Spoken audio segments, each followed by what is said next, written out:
Okay. Now we should be live. There should be like a 3 second, 5 second video on Twitch for like a week because I did not actually update what number building Gix I was. We are on part 17. We have 5 cuts to make. 5 cards need to go. That's it. We get rid of 5 cards on this list. We can make some adjustments because I kind of think I want to for a couple of the cards, but we got 5 cuts. We make those cuts. And we're good. Everything's great. There's not a single card left on this list I want to cut. At all. None of them. I'm going to have to force myself to cut each of these last 5 cards. There's like one card I think I can kind of cut, and I'm leaning towards getting rid of Gilded Lotus.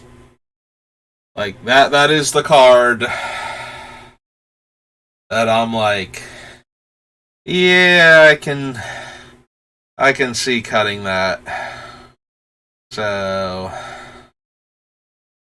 Demonic Tutor, Mana Vault, Soul Ring, Hellfire, Vampiric Tutor, Mind Stone.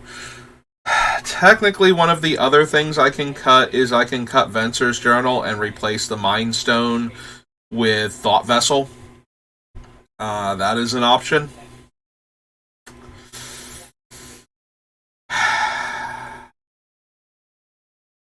I don't really want to do that either. I really like Venser's Journal in this deck. Like, I'm drawing so many cards, and I'm not always going to be pitching all of these cards to Gix, so I would gain significant amounts of life just from that. Even if I only hold like 2 or 3 cards, if I can get Well of Lost Dreams going, then, I can rebuild my hand very quickly without having to connect with anything anymore, just from the life gain off of that. But yeah, I was looking at Mind Stone, and that reminded me of that option. Yeah, we added the Stronghold yesterday because of the high-end, build my board back up cards that we did cut. I wanted a way to get back creatures that we had lost then. Since we're drawing so many extra cards with Gix, we should be able to make this actually something that we would, it's not going to hurt us to put a creature on top of our deck for a turn, because we should be able to draw several cards after that, depending on what creatures we put back.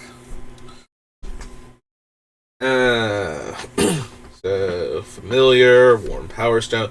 Yeah, Scourge Familiar is got way too much combo potential with Peer into the Abyss especially, and considering that we're running at least 3 tutors still, Demonic, Vampiric, and Imperial Seal, we should be able to actually combo off if we get anywhere close to doing it. Like, we should be able to put the rest of the combo together.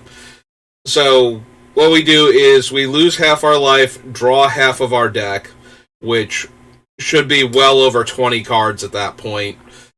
Scourge Familiar lets us convert cards in our hand into black mana.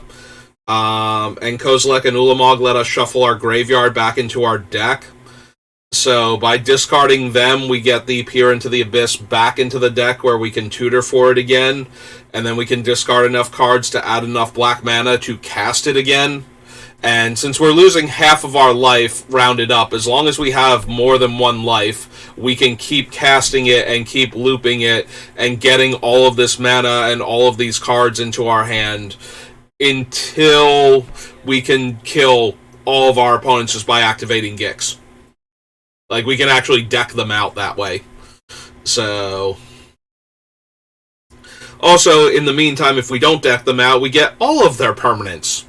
And get to cast all of their instants and sorceries. So yeah.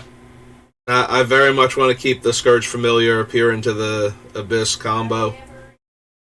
But Horn Power Stone, Grim Monolith. We still need to make cuts. Thran Dynamo. Of Lands, Decree of Pain, Gilded Lotus, Lightning Greaves, O-Stone, The Well of Lost Dreams, Grave Robber, Top, Nether Trader, Imp's Mischief, Rings of Bright Earth, Bitter Blossom, Vampire Nighthawk, Flowing Chalice, Kozilek and Ulamog. There's the Journal, Wormcoil Engine, Cage Sun, Vault Scourge.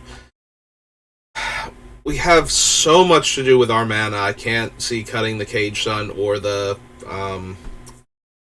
Cryptghast. I am still sad about Nirkana Revenant. Like, I cut it because it was the third one of the group, and as a creature, it is way more likely to die than either... Like, it's more likely to die than Cage Sun and more expensive than Cryptghast, is what it came down to. I think it's better than either of them when it's in play, because being able to pump that thing, being able to attack, possibly deal damage, possibly draw a card... Well, if we deal damage, we get to draw a card with Gix. But having it be this giant... pumping shade that's doubling our mana production just seems like, yeah, you're never going to be able to block that while I have mana untapped, so you have to use a removal spell on it. But that's the thing, I think it's more vulnerable to removal than Cage Sun is, just a little bit. Artifacts are slightly harder for most decks to kill. There are decks that would much rather see me play a Cage Sun than an Nirkana Revenant. Like, they just have more random artifact and enchantment removal in their deck than they do creature kill. Usually that's like a white-green deck type of deal, or a base-green deck, where they just, if it were an enchantment or an artifact like Cage Sun, they'd be all over that, but Nirkana Revenant kind of not. But every other deck very, very effortlessly kills creatures, usually by accident. Like, our Nirkana Revenant will die because somebody played something even scarier. And it's like, well, Nirkana Revenant's scary, and that thing is absolutely terrifying. Yeah, I'm gonna Wrath of God, Damnation, crack my O-Stone, whatever. This is getting out of hand. I need to reset this board so I feel safer. So... But depending on what it is, Cage Sun might also go. Or it might not, so... But it'll die to different things. I just feel like Cage Sun is slightly less likely to die overall. I feel like you just do run into more creature hate than artifact hate in Commander, despite the fact that both are very rampant and you should have something to deal with each of those consistently.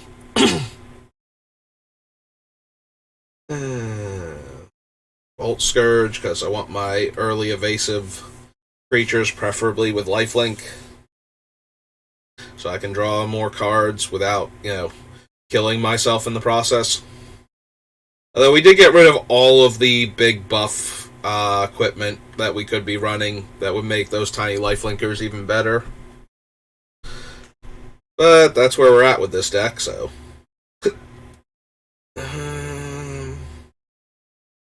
Kalitas is just backup Graveyard Hate, a lifelinker.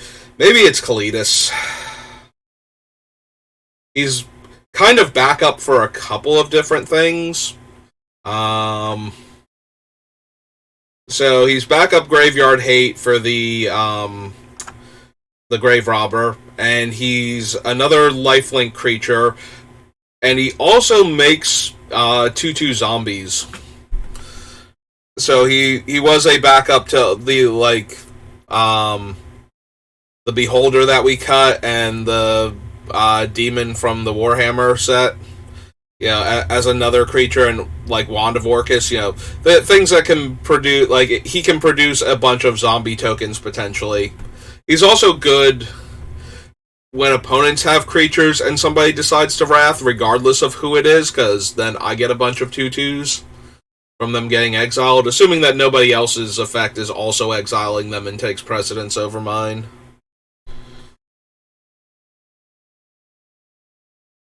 Archfiend of Ifnir is not getting cut. Oathsworn Vampire, like, he's getting cut most likely, but his slot isn't. Like, I want a different cheap creature here, preferably something with an evasion ability and or lifelink. Like this one and the Tenacious Underdog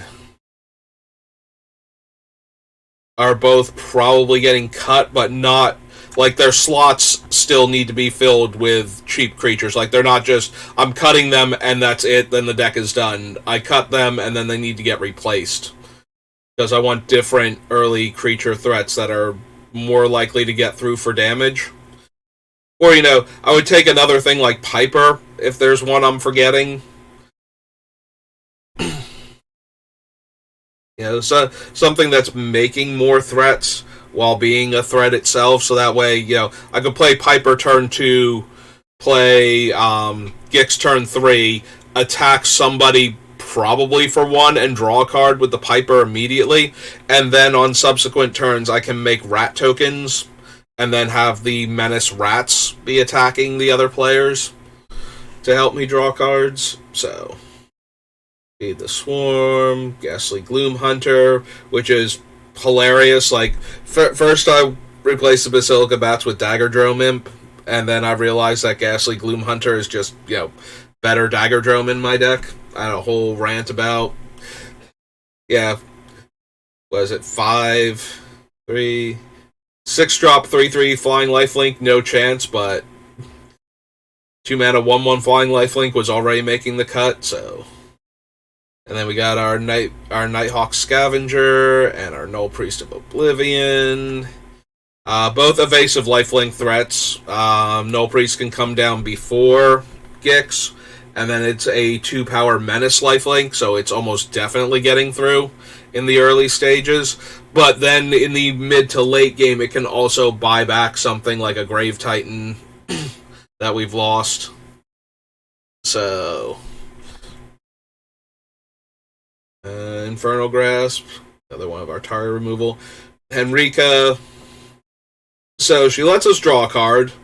She can make everybody sack a creature, and her transform side is a souped up vampire Nighthawk that can pump everything else that I have with any of those 3 keywords, so Flying, Death Touch, and Lifelink, which is basically every creature in my deck either has those naturally or gets those from effects.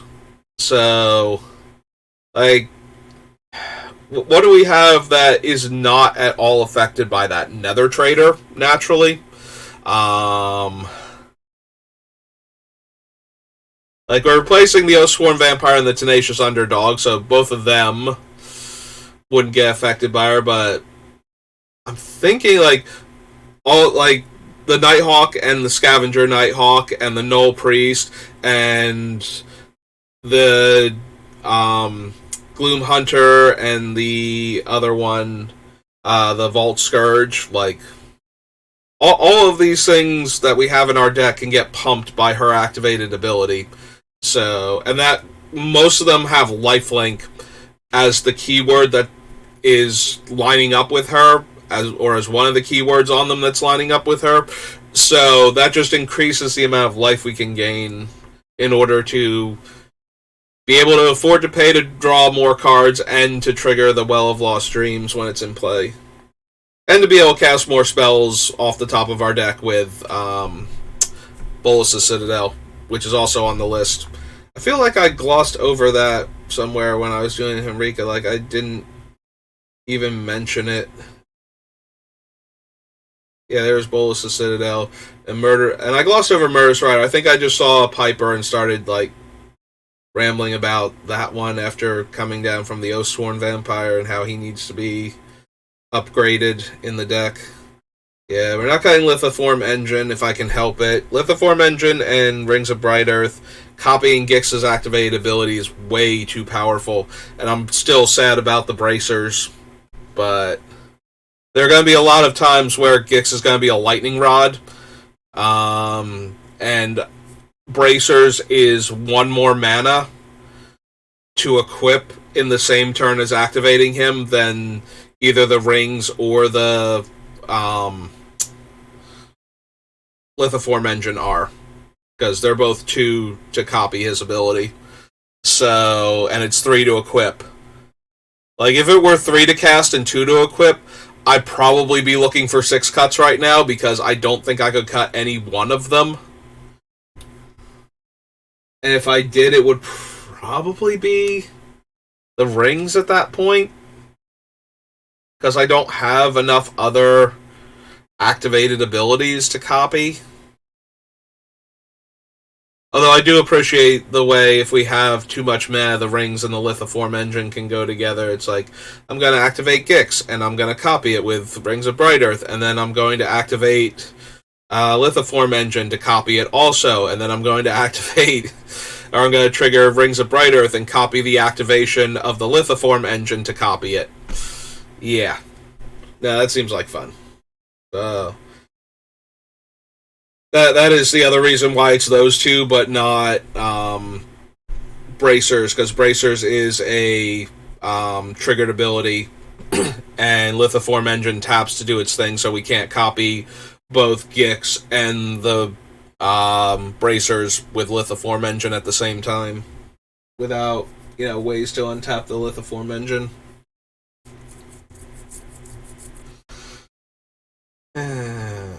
So yeah, we went over why Henrika, Tenacious Underdog, probably getting cut. Assassin's Inc.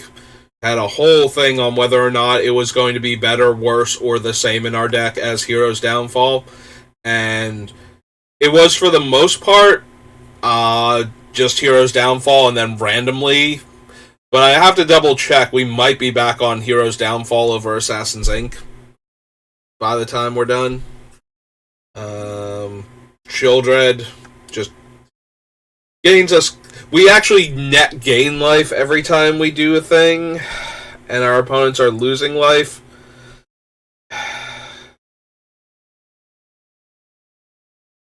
It would pain me greatly to cut Sheoldred, but she might actually be a cut.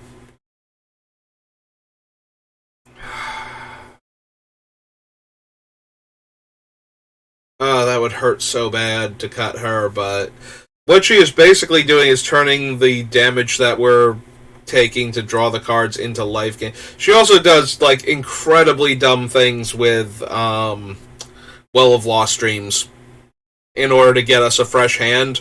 Like, we draw a card for the turn, we gain 2 life. Well, that allows us to pay 2 to draw 2 cards, which gains us 4 life, which lets us pay 4 to draw 4 more cards. Like, up to 4 to draw up to 4 more cards. So we can basically just tap out every turn, drawing cards, until, like, and get that many cards into our hand and gain that much life times 2.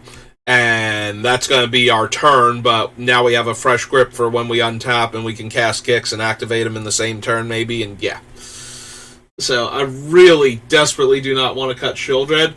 And the other half of the thing that she's doing for us is, like I said, we just get to, if we get through with any of our creatures, we gain a life and draw a card with Gix and her in play at the same time, instead of, like, we lose the life, but then we get it right back, and another one on top of that. And then as an added benefit, our opponents are dying from drawing their cards. Like, Sheoldred is just so good. The biggest drawback on Sheoldred might be that she's killing our opponents so effectively that they will kill her to stop her from killing them, not because of all the cool stuff that we can do with her. Like, also, Sheoldred plus Peer into the Abyss just lets us one-shot somebody.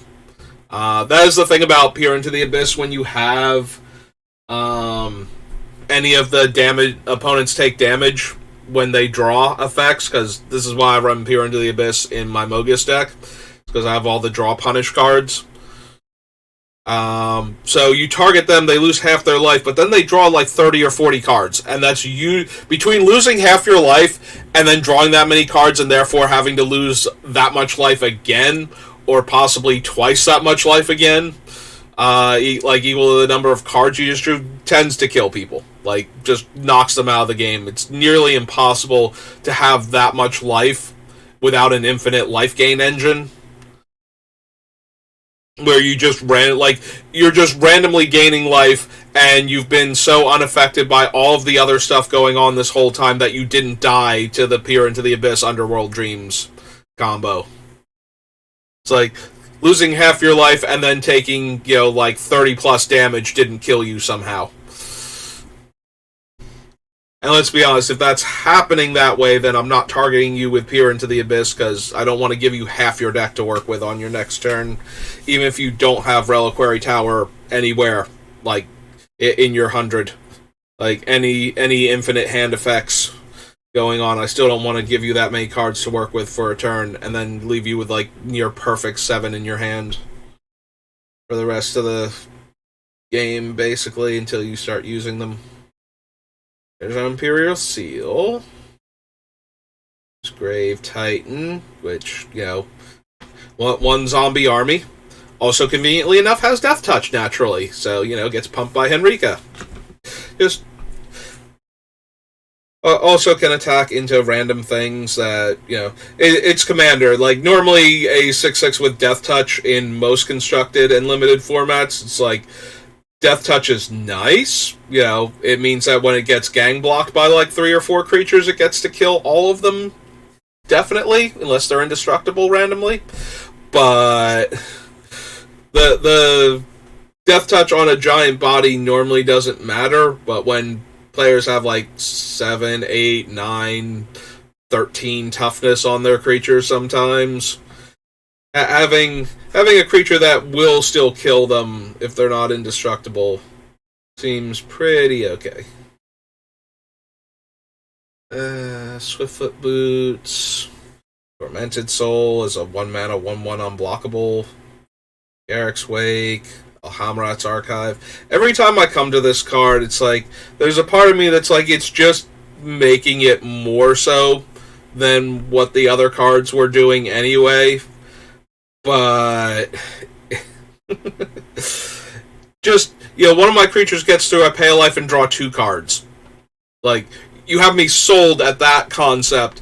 Never mind the idea that my lifelink creatures are now gaining me life faster than I'm paying it, while damaging the opponent to draw twice as many cards. Like, yeah, I don't think we can possibly cut Alhamrat's Archive either. So, there's Peer into the Abyss, which it's just an absurd finisher, both to kill a player outright and to let us draw our entire deck over and over again until our opponents are dead. Changeling Outcast is just another Curse Shade, or whatever it was, Curse Spirit.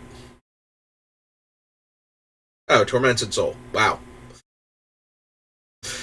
Didn't have either of those words in the name, and I just saw it like a minute ago. Feast of Sanity. We are discarding our hand often enough that maybe it is Feast of Sanity. I really, really love the interaction with Feast of Sanity and Archfiend of Ifnir with activating Gix's ability. Like, I love that interaction. That interaction is insane. Like, we can beat players just because of the cards we discarded, not because of the actual ability. Like, we can kill one player by targeting them for, the amount of cards that we discarded to drain them that many times, while targeting the other player with Gix's actual ability to steal all of their stuff. And when you can do things like that, I just feel like it's so much better to have a card like Feast of Sanity in the deck for that. It's kind of weird because we're not discarding to anything else. We are only discarding to Gix, but Gix is so integral to what the deck is doing. Like, the whole deck is based around his second ability at this point. with a little bit of mindfulness to his first to set up the second. Like, so putting in cards that basically only do the thing in our deck if we have Gix going, or if, like, some random thing, like, imagine not having Reliquary Tower and casting Peer into the Abyss on ourselves, and it's like, oh, well, I have to discard these, like, 30 cards. Trigger Feast of Sanity 30 times, spread 30 damage around the table, however I want, in 1 point increments, to kill off whatever I need to and gain that much life. And, you know, consider I just spent half my life total to get these cards. I could probably net gain life most of the time from Feast of Sanity and kill off anything that's a threat. Necrotic Hex we're running as a one-sided Wrath, functionally. That gives us an army to then draw cards with. I love a Theomancer, giving us the extra 1/1s with Death Touch to attack with. Bone Miser, because, you know, same reason as Feast of Sanity and Archfiend of Ifnir. We just get way too much from discarding cards to Gix when we have this thing in play. And Wand of Orcus. Any of my decent-sized creatures connect, I get a fresh army to work with. Unblockable creature that can fetch lands later on. Mana Rock.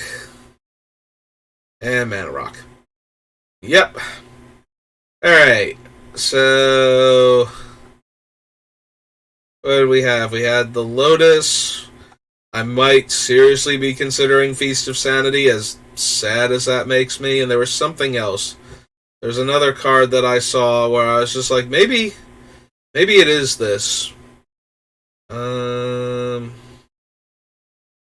What was it though? Oh, Kalitas. Yeah.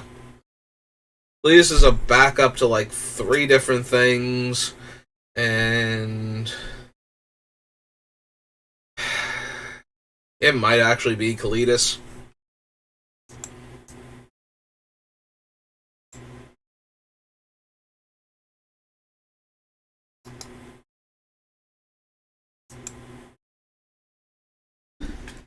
Alright, so if we cut him, that would be 1.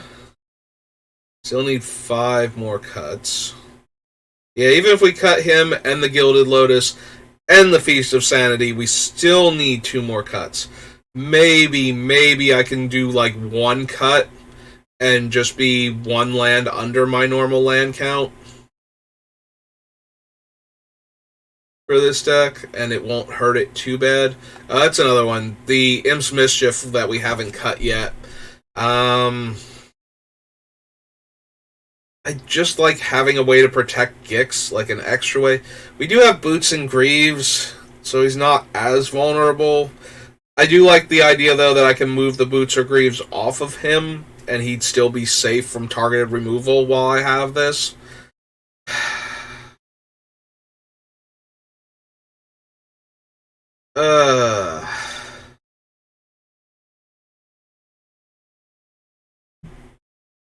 Yeah, Imp's Mischief is one of those cards you see a lot more in, like, other players' EDH decks than you do mine. I just never feel like I have room for it.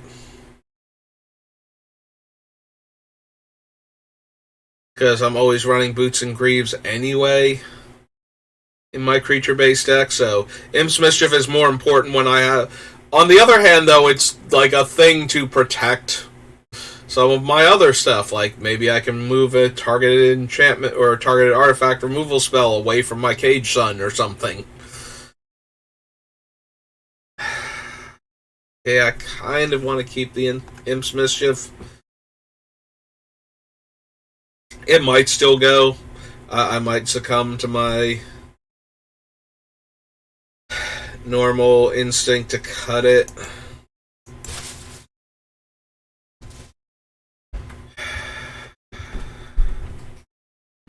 So the biggest reason to cut Gilded Lotus is that it is the most expensive mana rock in the deck. By the time we can cast it, it will actually, like, we need 7 to activate Gix. It's 3 black and 4. So to cast him and activate him, we would be at 8. Land drop would be 9, and we would need 10. So if we want to cast and activate him in the same turn, we might still want Gilded Lotus. But for the most part, it's like we have 2 other artifact mana sources that make 3 mana for less than 5 in the Scepter and Thran Dynamo. So we have 2 4-drop artifacts that can potentially tap for 3 mana. So a 5-drop artifact. One of the biggest things going for Gilded Lotus is that it is a second source of colored mana outside of black in our deck. Like, if we cut this, we only have the Scepter, so things that we steal with Gix that have color-activated abilities are never going to be relevant. Really. Like, the odds that we have the Scepter going and can use that at the time are going to be relatively low.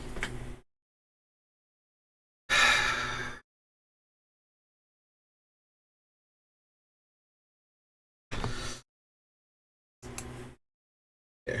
Real quick, I'm going to scroll down to my mana rocks. So if we cut that, we are left with 1, 2, 3, 4, 5, 6, 7, 8, 9, 10. So 10% of our deck is going to be mana rocks, and most of those are going to be, like, none of them will be over 4 at that point, and most of them will be around 2.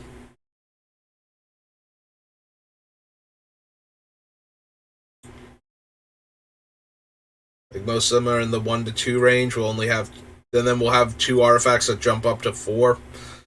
Alright, I'm down. Let's cut the Gilded Lotus.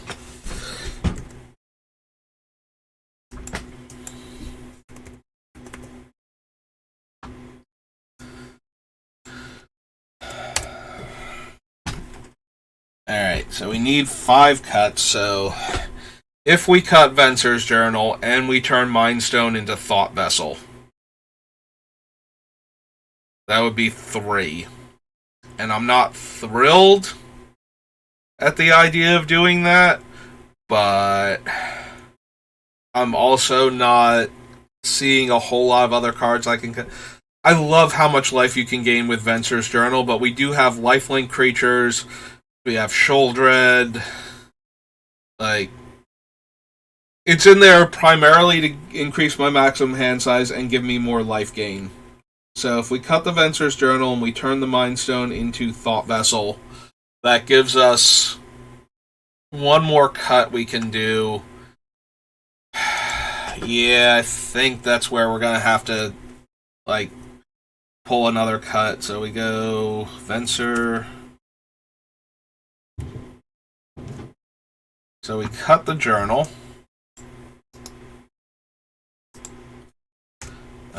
We go the Mind Stone. Is it Mind Stone? It is Mind Stone. Okay, so this is in my Mana Rock section. So we go the other one.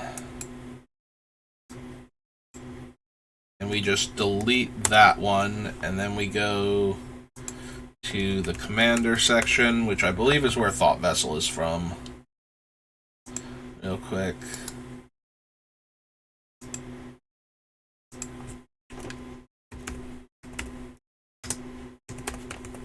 I believe that's its name, too, is Thought Vessel.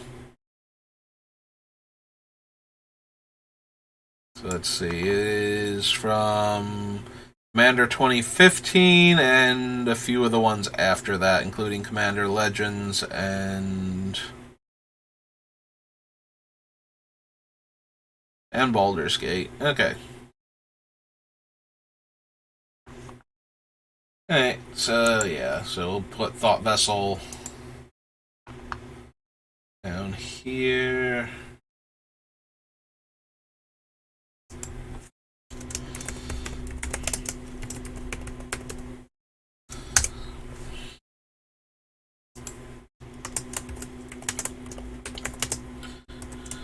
I'm not forgetting it's a 2 mana. Scroll back up a little bit so I can see it. Yep, 2 mana. So it will replace the Mind Stone, and that functionally gives us 3 cuts out of the 5 that we need.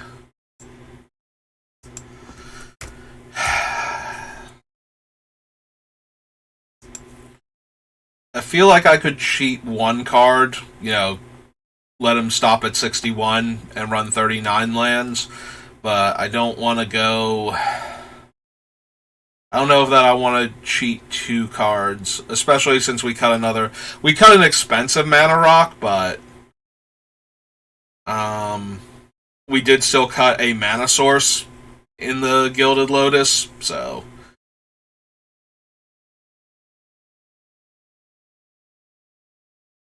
But that does leave us, so we would have 10 mana rocks. So if we had 10 mana rocks and 40 land, that would give us like 50% mana sources in our deck functionally. Which, considering how mana hungry Gix is probably accurate. Excuse me.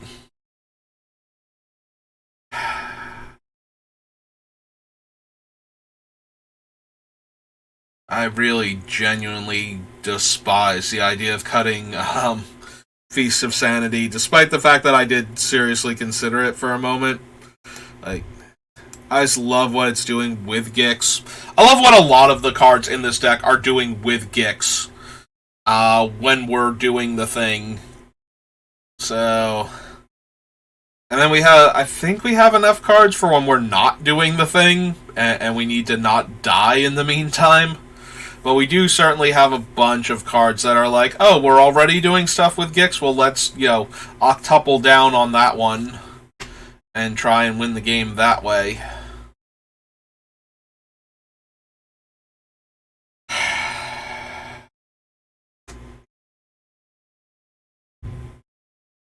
Yeah, no, I think Sheoldred's still too good. If I can make one more cut and be happy with it, or at least be not completely miserable with it, I think we're going to just run Gix at 39 instead of 40 lands.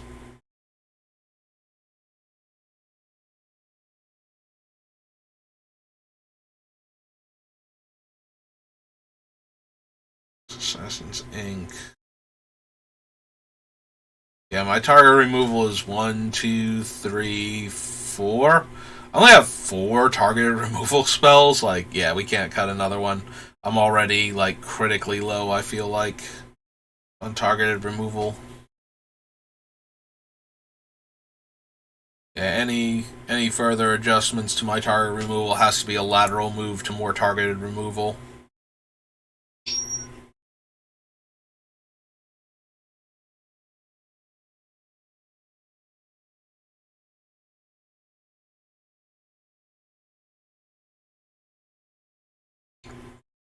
Swarm Piper.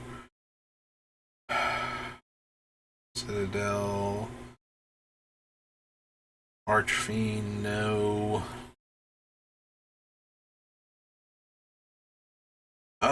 Every card we've cut so far has. Like, the last 10 or 15 have been fairly brutal to figure out that they should go. So trying to get this last one, and I'm cheating by, making it the last one rather than actually trying to cut the last 2.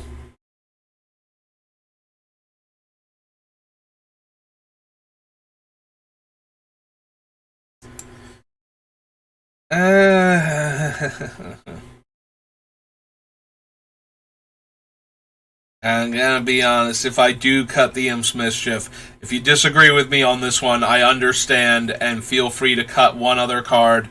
Or try and run him at, like, 62-38.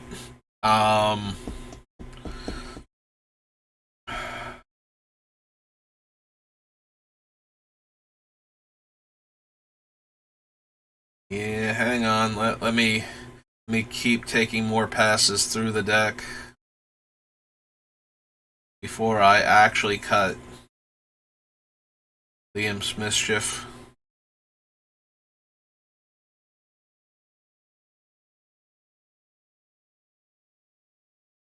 There's Soul Ring, Mana Ball, and Demonic Tutor.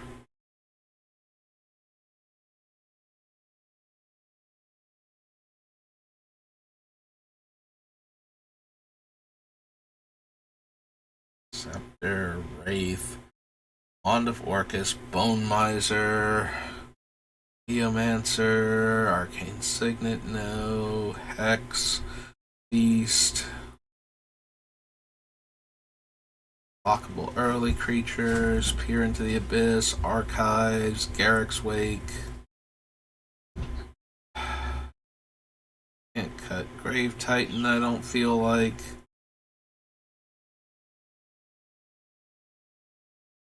Like, legitimately, Sheoldred could be a cut. I do really want her in the deck with what she's doing.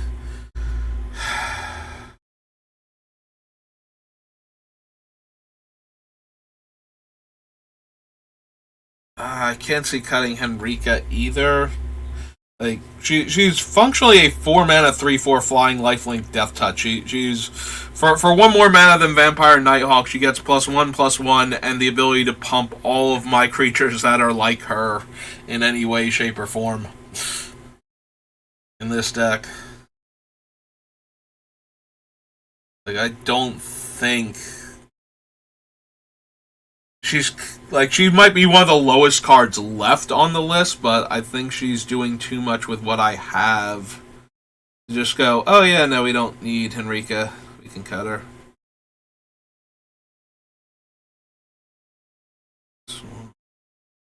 Murderous Rider, Bolus's Citadel, Oathsworn Vampire, Archfiend of Ifnir.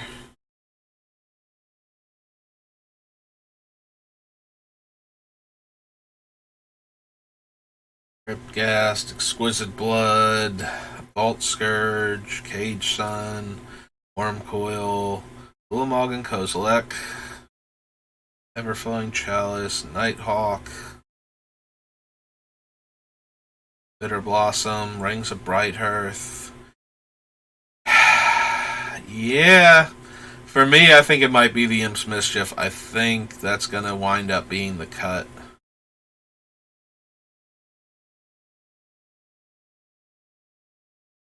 And that'll bring us down to 61. Yeah, I know there are a lot of Commander players that swear by Imp's Mischief in their black decks, especially if they don't have blue. And I can understand that, and I can agree with it. Like, if this is the cut, this is the last cut, and I'm still keeping an extra card above 60, which I normally don't do. I really like all of the other cards in Gix. I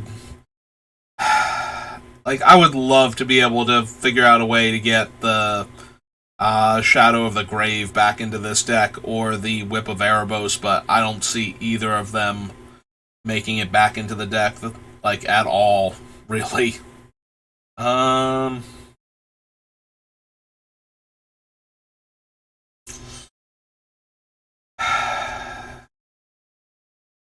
So yeah, if we cut that... No, I'm not just clicking clear all there. That brings us to 61. So if we're okay with running one less land in our 100-card deck, I think I'm okay with that. But we do need to replace the two. So we want colors. Want to get rid of everything except for black. So we just have black and colorless. And rules text. Let's start with lifelink. Again, let's see what my options are, because I do want to replace the two, the Tenacious Underdog and the Oathsworn Vampire, I think.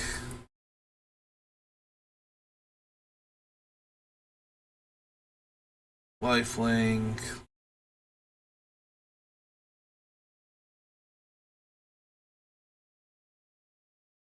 No.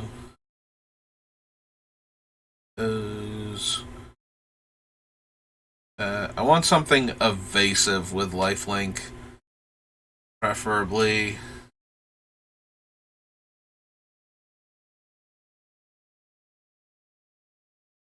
Yeah, I should have put it as creature type too. Let me just fix that. Because we're looking at way too many. Although, the one thing that can make a 1/1 lifelink vampire by discarding a card, like, it's not amazing, and I probably still don't want it, but... Necromancer, Cabal Initiate, Clear of Night, Celebrate 100, or 8,000, Celebrate 1,000,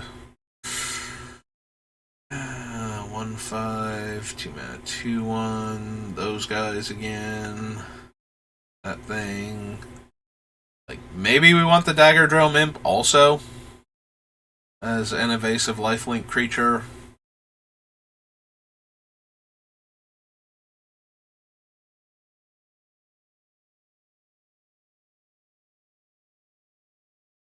Three mana, no.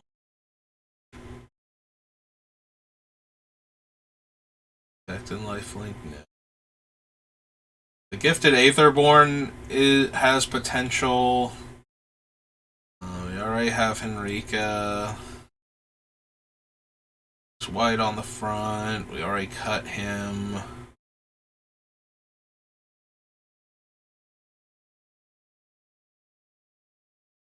Leech Gauntlet. Got Lily, the Mold Folk.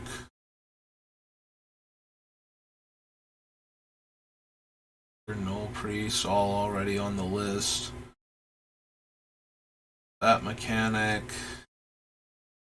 There's a 3/3 Menace lifelink that can be a 7/5 Menace lifelink later with the ward ability, but the ward ability's not nearly as good. 4 mana, 2/4 lifelink. Target. Some lifelink for 3. Flying Vigilance, Trample, lifelink. From your graveyard, choose target creature, put 4/1/1 counters, a flying counter, a vigilance, a trample, and a lifelink counter on that creature at sorcery speed.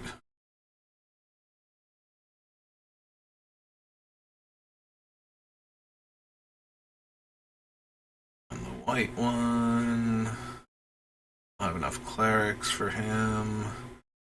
Bring that guy either. Can't run Balatane. So yeah, there's the Vampire Cutthroat.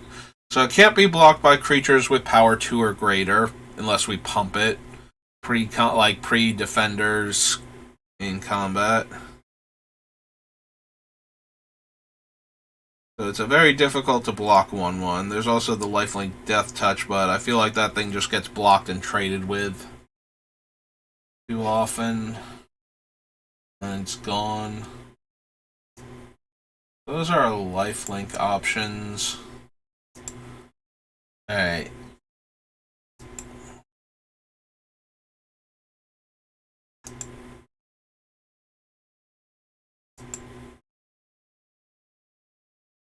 So we want, like, in the 2 to, like, so CMC equals 2 or CMC equals 1.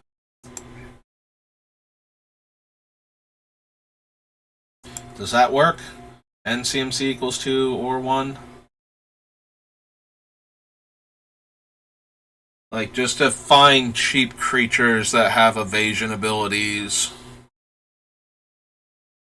Yeah, we're not going to open attractions. No.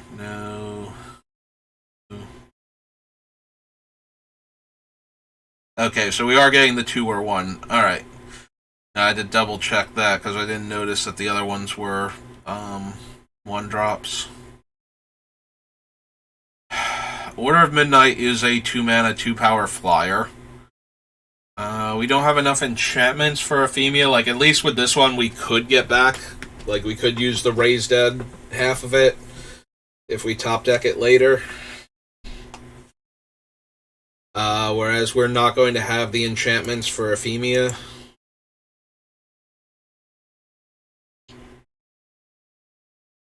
Found creatures.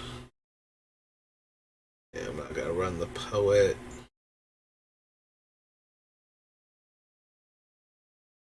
Mechanist text. You may sacrifice another creature. If you do, create a tap Power Stone.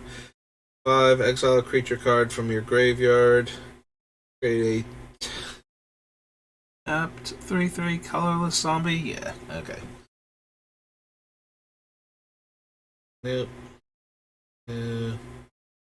No, I need evasion abilities. I need things like unblockable, shadow, maybe like the skulk.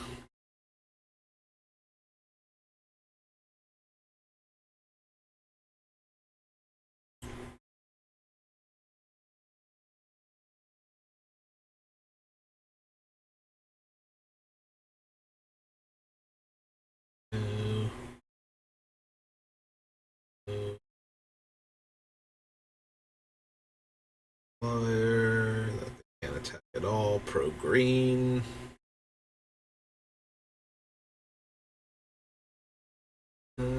Comes into play. Target creature gets -1/-1. It's Blood Artist, different artwork. Celebrant, Blood Pet, Scrivener.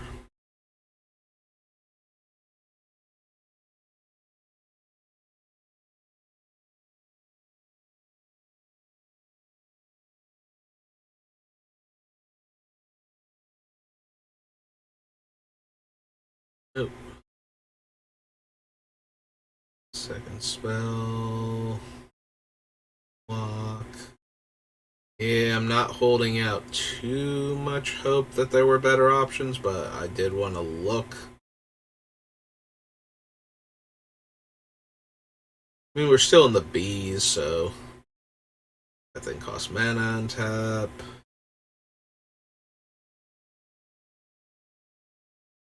Discards a card. Dying. Menace.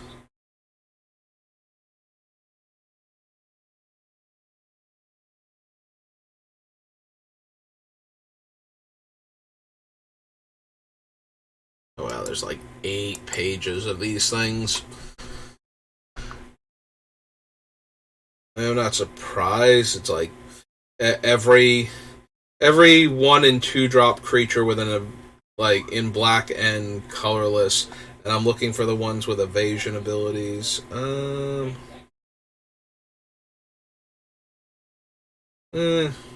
I don't really have the artifacts to feed to this guy. Otherwise, I might be interested in that.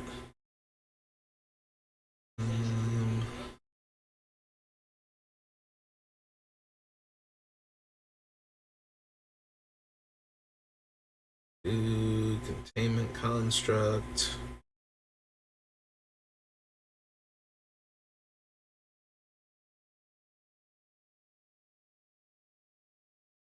Nope. Put an ingest now.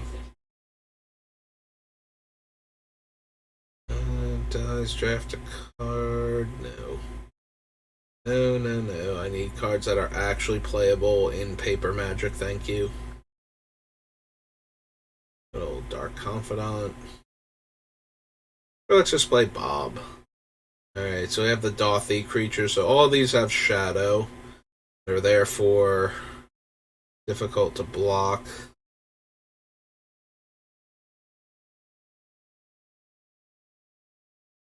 That's true. The Dothy Voidwalker gives me backup for exiling cards that the opponents put into the graveyard, like as a ancillary thing to Grave Robber, but it's also a nearly unblockable 2 mana 3 power creature that can come out before Gix and be attacking after he comes into play. Yeah, now I can see Dothy Voidwalker being one of the cards that I want. Alright, so Let's see. We need Oathsworn Vampire.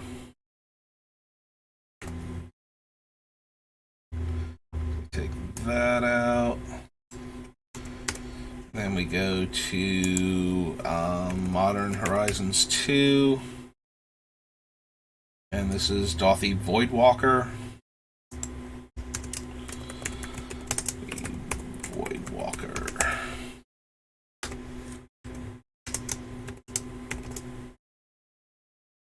And Dauthi Rogue. I keep forgetting Dauthi's a creature type.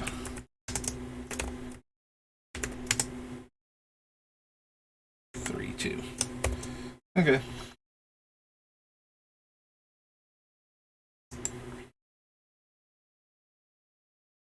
Number of creatures with shadow on the battlefield. Open an attraction, no.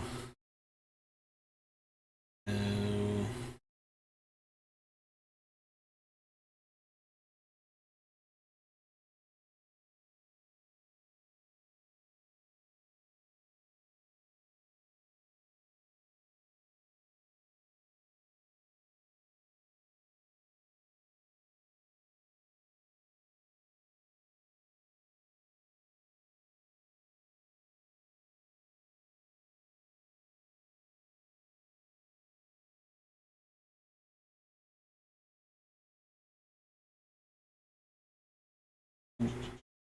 No, no, still no, more no's, all the no's.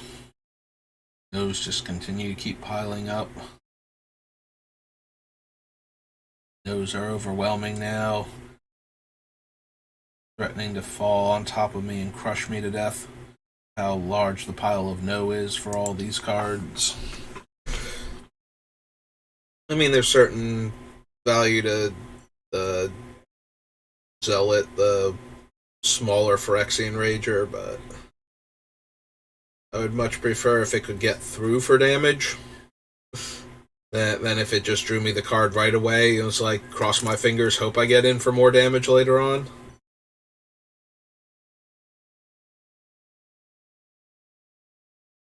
Easter.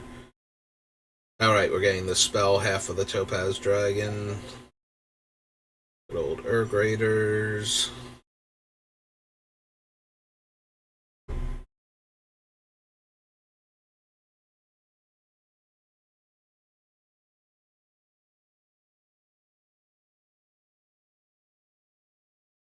Creature gains Wither. No. 2-1 Menace. Attacks if you control another non-token pirate, so yeah, that's not going to happen.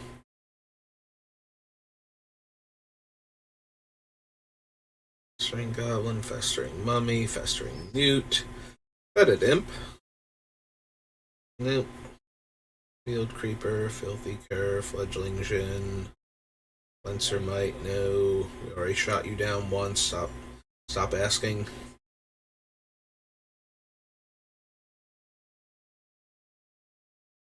Sliver, Fretwork Colony. Bosser, Goblin and Rogue spells now. That's already on the list.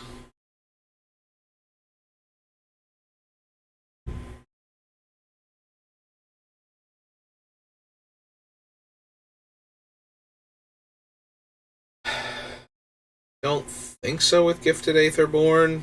Like, it doesn't fly.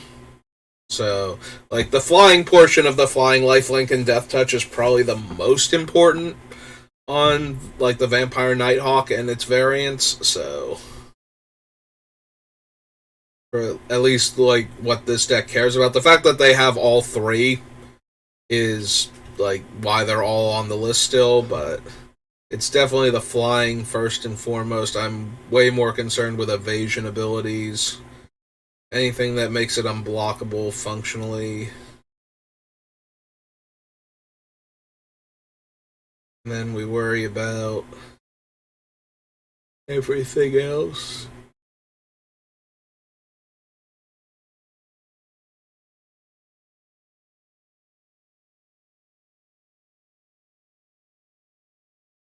Acorn cards. I don't care what it did. Same thing for the Hangman there. Nope. Thunder and First Strike, can't run that thing.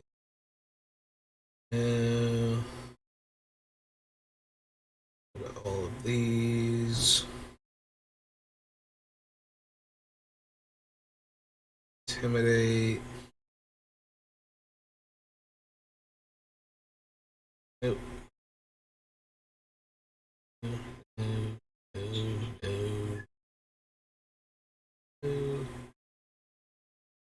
Alright, so that thing. I was like, wait a minute, what was the 2-mana trample thing? But it's Hunted Horror, so it gives the opponent 2 3/3 pro black creatures, and I think not. That was the way my deck's built.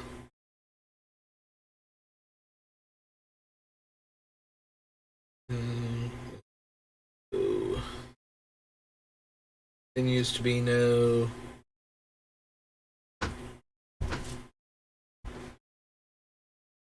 Parasite, the Duelist.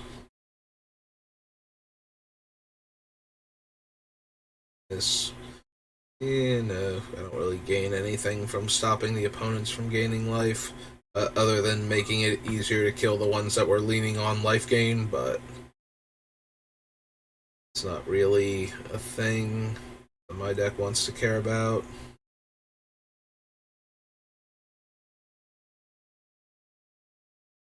Two that makes a 1/1.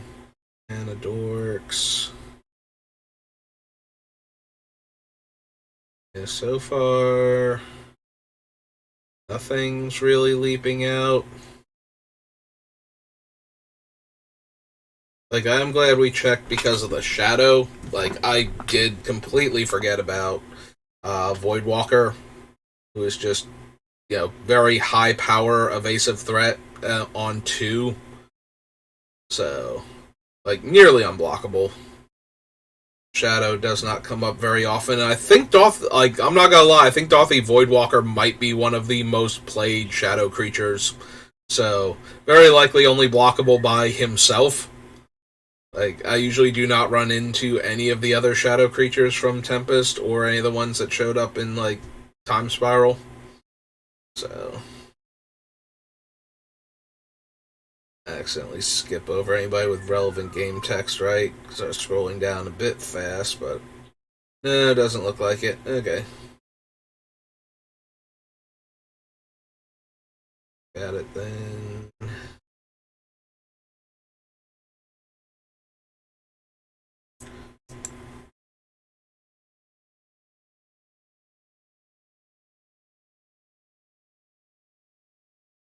Thing.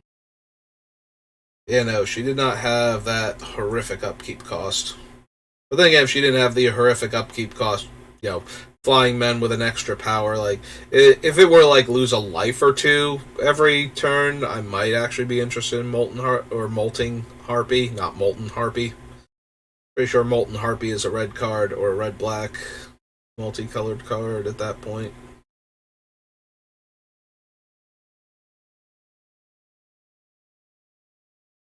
Protection from elves.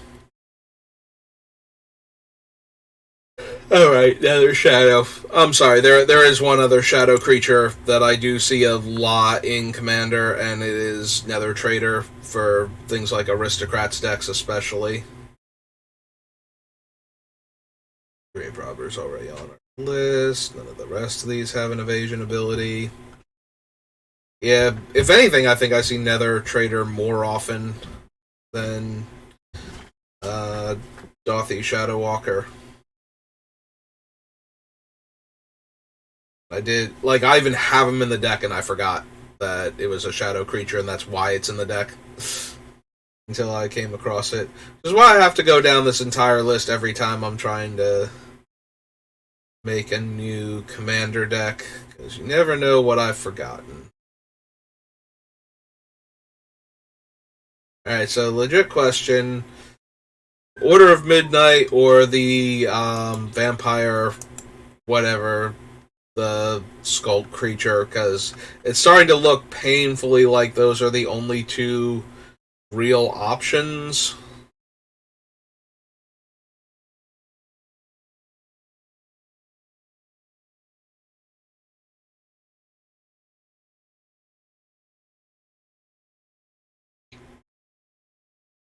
Nothing else is jumping out at me as a thing. Like, every time I see a card, it's like, oh no, we're already running that. So, yeah, not actually a thing that we could add to our deck. Yeah. Perpetually gains. I was like, that is definitely a whatchamacallit card, but I don't know which one. Alchemy. 2 mana, 1/1. Whenever it or another non-token artifact you control is put into a graveyard from the battlefield or is put into exile from the battlefield, target opponent loses 1 life and you gain 1 life. No. I'd rather have the 1/1 flying lifelink, the Dagger Drome that we're not already running. And I think. Yeah, maybe the Dagger Drome is better than the Skulking Vampire. Maybe we need to consider that one more. But I definitely.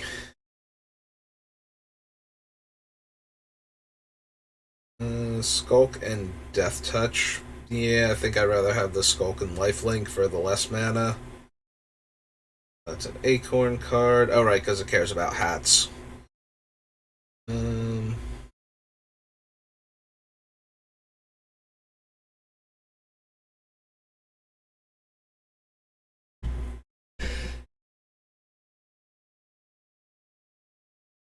As the boy, your upkeep lose 1 life. This card. Don't have enough actual zombies for the Relentless Dead. And Menace isn't as good an evasion ability as some of the other options we have on top of that, so. Discards a card they have on Earth. Next card Graveyard.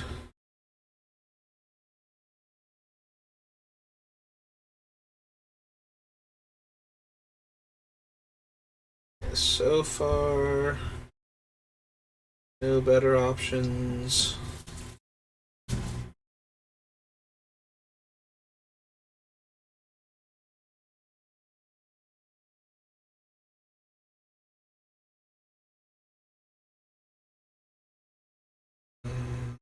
No. Each other creature on Battlecry, right? Yeah, so the Signal Pest itself never deals damage, so we never get to draw from that, so. No. Good. Sorry, Signal Pest. I was hoping.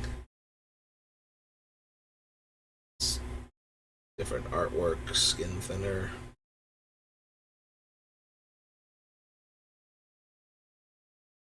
Yeah, sadly, a bunch of flyers, and by a bunch I mean it's actually like 2 in a row where their drawbacks are so severe that we can't run them anyway.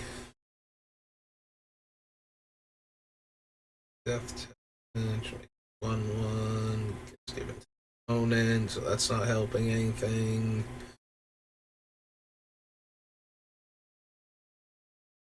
Sliversmith.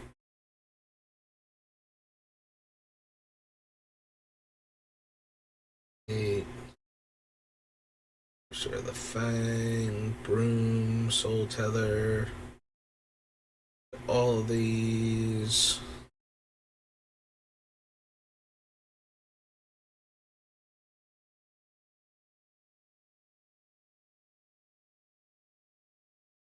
Nope.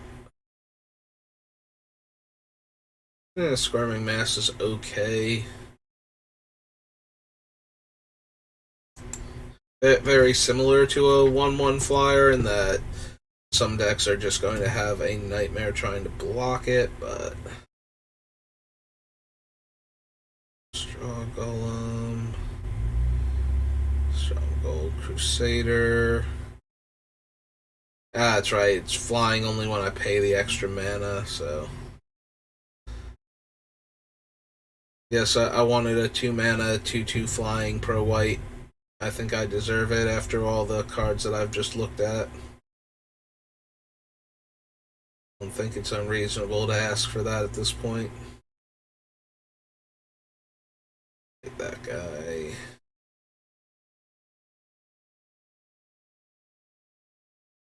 Swindler, no. Can't be blocked.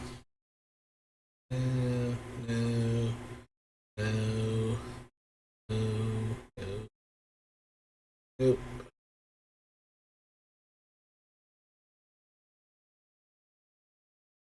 Is that really it for the cheap black evasive creatures?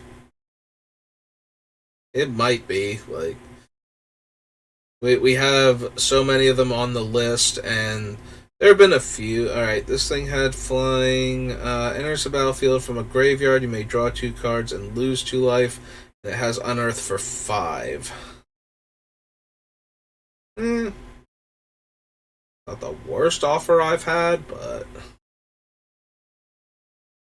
in fact, that is one of the better offers I've had. It's like, oh, if it comes back from the graveyard, you get a free Whispers of Night, whatever the original one was, the black and one, draw 2, lose 2. Don't really have anything for Hex Mage. Like in my deck, we're already running Vault Scourge.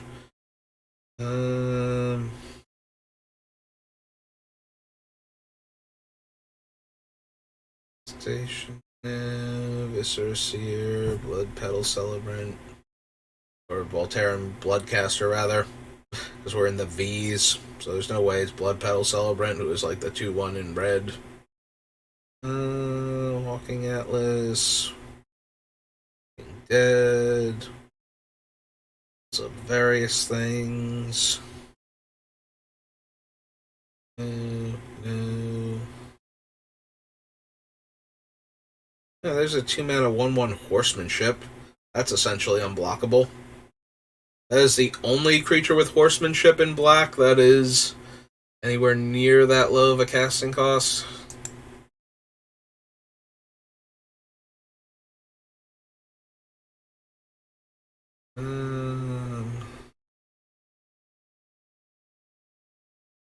Will the Wisps. Black Flash. Regular enters battlefield. Choose target player. Create a tap power stone for each non-land card in that player's graveyard that was put there from the battlefield this turn.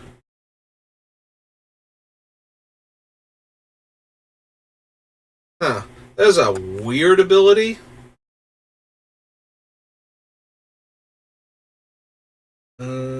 With 2 1/1 counters, after you roll a die, you may remove a 1/1 counter. If you do, increase or decrease the result by 1.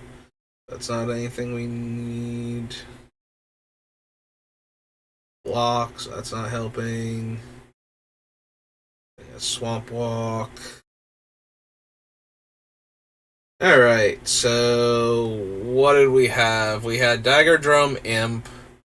We had the Skulking Vampire. And there was one other one, and wow, now I'm blanking on it. That's super obnoxious because this is way too many cards to go back through. We had the Dagger Drum, we had the Skulking Vampire, or the Vampire, whatever, that's down here. Or no, he was on the previous page, wasn't he? We're like that far, yeah.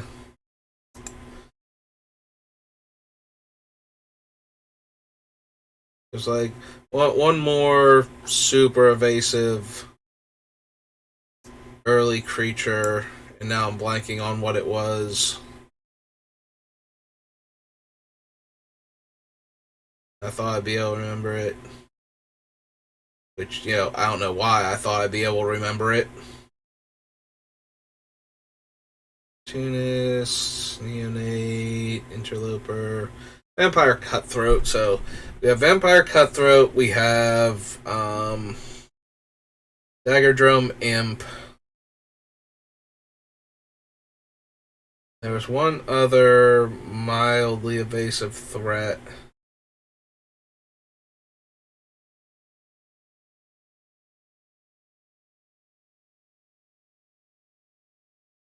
shoot, I am really frustrated now because now there was another one. It wasn't him, although I did kind of like him, but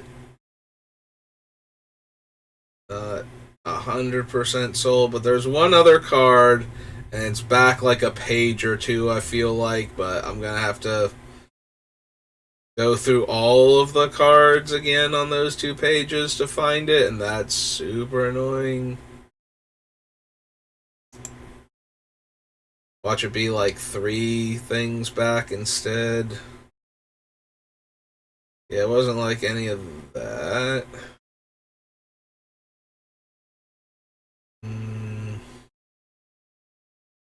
There was one other card, and wow. Just very, very impressive how bad my memory actually is. Like, I just saw it, but then I saw a whole lot of other cards, and it just wandered off out of my brain entirely, and it no longer exists. Alright. I'm scrolling pretty fast, so if I accidentally scroll over it, I think we're just going to go with one of those 2 then, the Daggerdrome or the Vampire. Wasn't a Shadow Creature. We already had, like, I don't think I intended it to be the Horsemanship Creature, so it might have been a flyer that I had forgotten. Similar to the 2-1. Watch it have been the 2-1, and now I just talked myself out of it being like the 2-1 flyer from the Warhammer. Almost said Warcraft, Warhammer thing.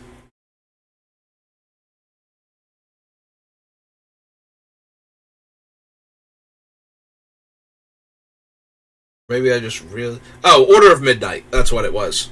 The Order of Midnight, because it is a 2/2 flyer for 2. That can also buy back one of our dead creatures as a spell. I think I might actually like the Order of Midnight more, because it has more like mid to late game utility than either of the other little lifelink creatures with evasion. Like, it's still an evasive creature, so it can still probably get in for 2 damage and draw me a card. But the idea that in the mid to late game we can buy back one of our other better creatures and then still have an evasive creature to get in with for damage later on top of the thing that we bought back. So yeah, I think we get rid of Tenacious Underdog and we add back in the Order of Midnight. So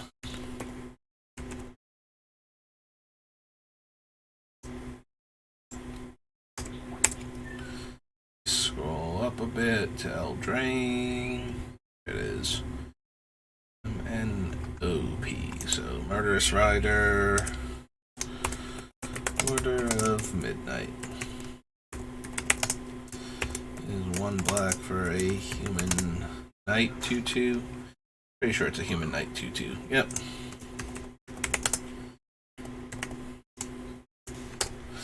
Okay. Alright. So there we go. We replace those 2 with more evasive-minded early threats. So now we need to do a land count and figure out how many swamps we can run. And I might want to cut some of the lands on the list. I'm pretty sure we keep Ancient Tomb. We're definitely keeping Volrath Stronghold because I had to add that one back in. Although we might lose Strip Mine for... although I do want to keep... No, we can't lose Strip Mine. I want to keep it for Homeward Path, if nothing else. Just to have an out to that card. So we're keeping Volrath Stronghold. We might lose the Spawning Pool.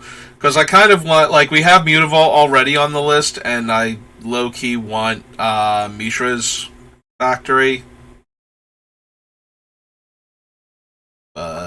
So Spawning Pool is 2 to activate, right? Let's go. After all of that. over to here. Spawning pool is 2 to activate. Yeah, it's 2 and it becomes a 1/1 black skeleton with regeneration for black.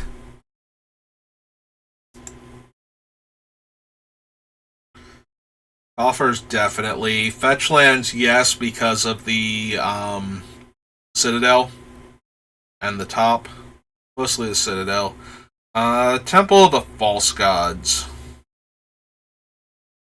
Like, Ancient Tomb, definitely. Temple is a maybe. Blinkmoth. We do have the Blinkmoth Nexus, so maybe I don't need Factory. We have the Blinkmoth Nexus and the Mutavault. And the Mutavault, we have one card that cares about creature types left in the Wand of Orcus, but it would be a zombie and would gain Death Touch on the attack. Just by virtue of being a zombie. Urborg, definitely. There's Mutavault. I don't want to run too many. I want the Reliquary Tower. I do normally default to having Bojuka Bog. Alright, we can get rid of the Thespian stage. We only have the coffers to copy, and I did get rid of a lot of the heavier black in the casting cost spells that we were running, so that does diminish Nykthos a bit. Like, at that point, we need a critical mass of cards in play. Westvale Abbey is 5 to make a dude.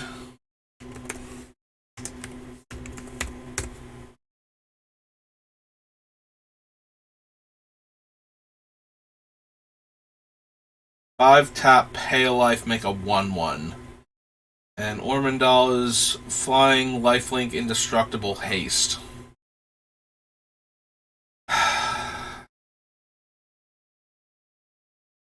I kind of want to cut the Westvale Abbey. I do like it as a way to make creatures when I have nothing else to do. But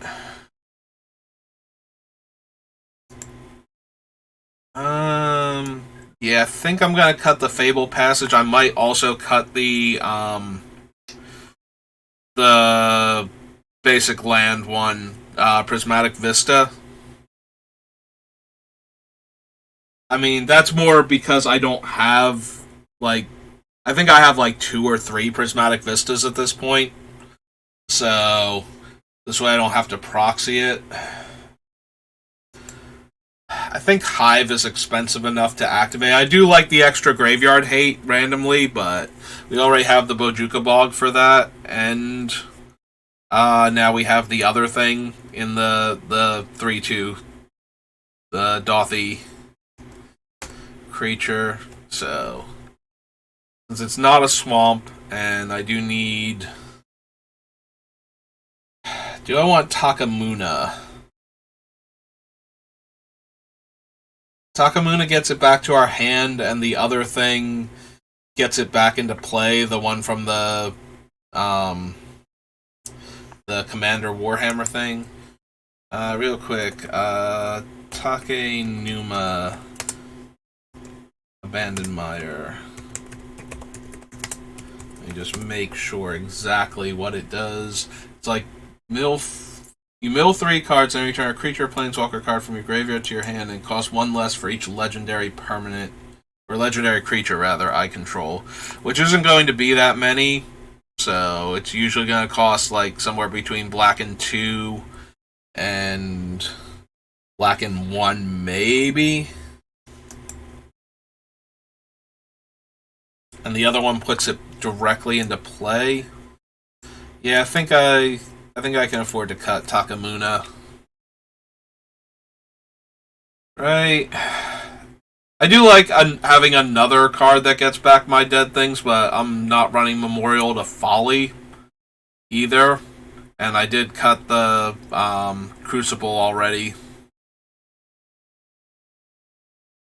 I don't want to be too light on swamps, like, naturally, because otherwise the Scepter of Eternal Glory doesn't tap for 3 mana consistently.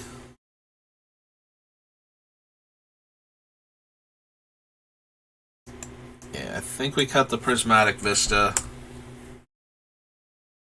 don't think we need all of those. Saga can make 2 dudes and then get Soul Ring, Mana Vault, Mana Crypt. I believe that's it. Oh, Sensei's Divining Top.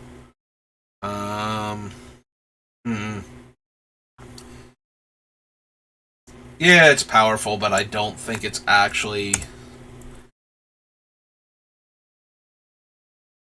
doing enough. And then it goes away, so I'm actually down the mana source to get one of the mana rocks from my deck, assuming that they're still in the deck to be grabbed at that point.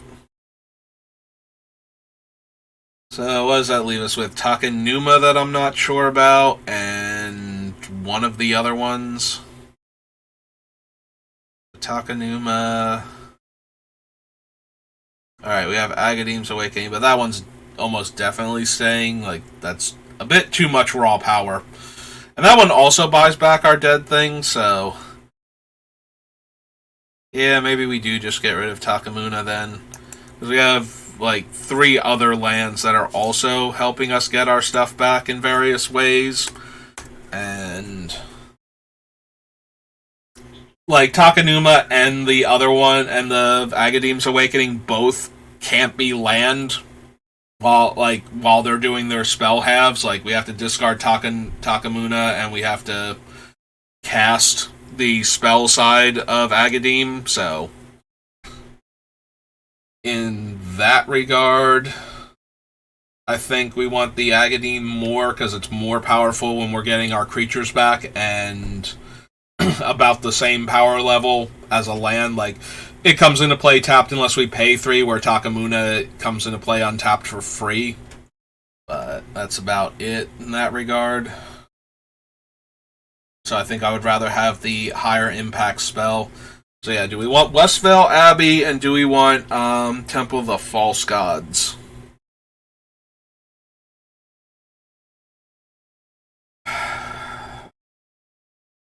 I don't know that we want Temple.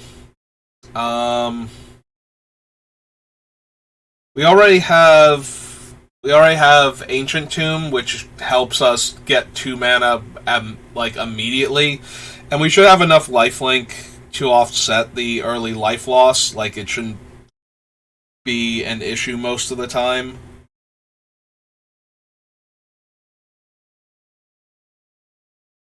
But I don't know that we need Temple of the False Gods also. Since that one we do need to hit 5... like, obviously if we haven't hit 5 lands, Temple of the False Gods is a problem anyway. Like, we're already having a ton of issues. But if we haven't hit 5 lands, and this is one of our 4, that's even worse. And I don't think the extra colorless... like, the extra colorless when we have 5 lands in play brings us up to 6, so we still need 1 more land after that anyway. So, it's 2 lands, but only when we're almost there to begin with. And it's also not a swamp naturally for the coffers. And then it's also not a card named Swamp for the Scepter, which can both be issues. Like, we're already running a bunch of non-basic lands, but there are several of them that just are in there to fetch swamps anyway, so that's not that bad. But it's the ones that don't turn themselves into swamps that are eating up valuable real estate in the deck. So... and I think I want the Westvale Abbey more, as a way to make creatures, than I want that. But I don't know if I even want that one, or if I want to cut it. I also might cut the spawning pool. It taps for black, but it comes into play tapped, whereas Mutavault and Blinkmoth Nexus don't. It's 1 more to make it a creature than either of those. And the Mutavault is a larger creature, and the Blinkmoth is actually an evasive creature. So yeah, I can see cutting the spawning pool also.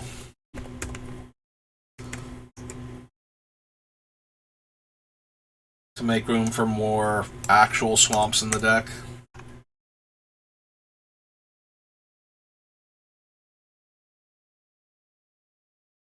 So yeah.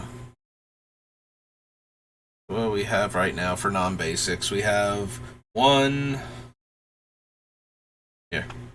We can do this a lot faster if we just go... parentheses L. Alright, so... 17. We have 17 non-basic lands right now. Towards our non-basic land count. So that leaves us... We have... Instead of 40, we have 39... 29, 22. We have 22 swamps in the deck. And, like, 4 of these are fetches. So... That's basically 26 swamps in the deck. As far as coffers and Scepter are going to be concerned.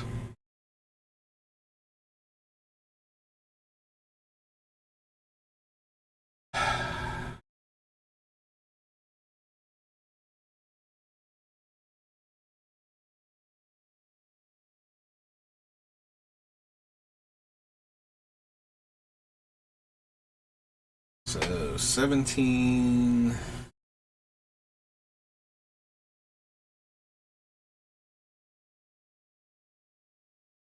is 20, right? But wow. So 40, 39, 22, 4 back in is 26. So we functionally have 26 swamps in the deck. For the purposes of our thing. So real quick, let me just go over them. So we have Strip Mine, Ancient Tomb, Walras Stronghold, Cabal Coffers, Delta, Mire, Blinkmoth Nexus, Urborg, Mutavault, Reliquary Tower, Marsh Flats and Catacombs, Ojuka Bog, Westvale Abbey, Agadeem's Awakening, Myriad Landscape. Oh, right, Myriad Landscape is one of the non-basics too, and the Tomb Fortress. So, Myriad Landscape is also functionally a swamp in our deck because it will get the 2 swamps. And then we have the Wraith can get 2 swamps. Alright, I think I'm okay with this being the mana base then. So that leaves us with 22 swamps in the deck.